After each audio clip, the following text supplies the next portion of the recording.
পিলখানায় সংগঠিত হত্যাকাণ্ডের মাধ্যমে সেনাবাহিনীকে দুর্বল করে দেওয়া হয়েছিল বলে মন্তব্য করেছেন প্রধানমন্ত্রী তারেক রহমান।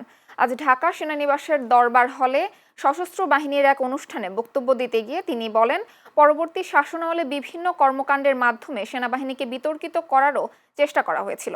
প্রধানমন্ত্রী বলেন, সশস্ত্র বাহিনী কোনো নির্দিষ্ট ব্যক্তি, দল বা গোষ্ঠীর সম্পত্তি নয়।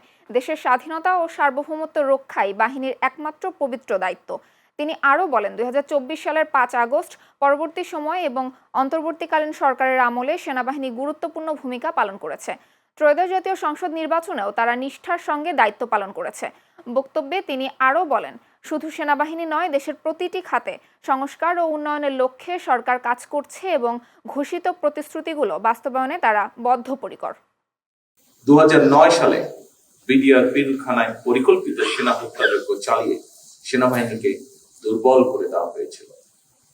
এরপর দীর্ঘ ১.৫ দশকের শাসন শোষণের সময় দেশের সশস্ত্র বাহিনীকে বিতর্কিত করার অপচেষ্টাও চালানো হয়। ২০২৪ সালে দেশ এবং জনগণের স্বাধীনতা রক্ষার যুদ্ধে সশস্ত্র বাহিনীর ভূমিকা দেশের স্বাধীনতা প্রিয় জনগণকে আশান্বিত করেছে। ২০২৪ সালের ৫ই আগস্ট পরবর্তী অস্থির সময় এবং দৃশ্যমান প্রশাসনিক অচলাবস্থাতেও সশস্ত্র বাহিনী অসাধারণ ভূমিকা পালন করেছে।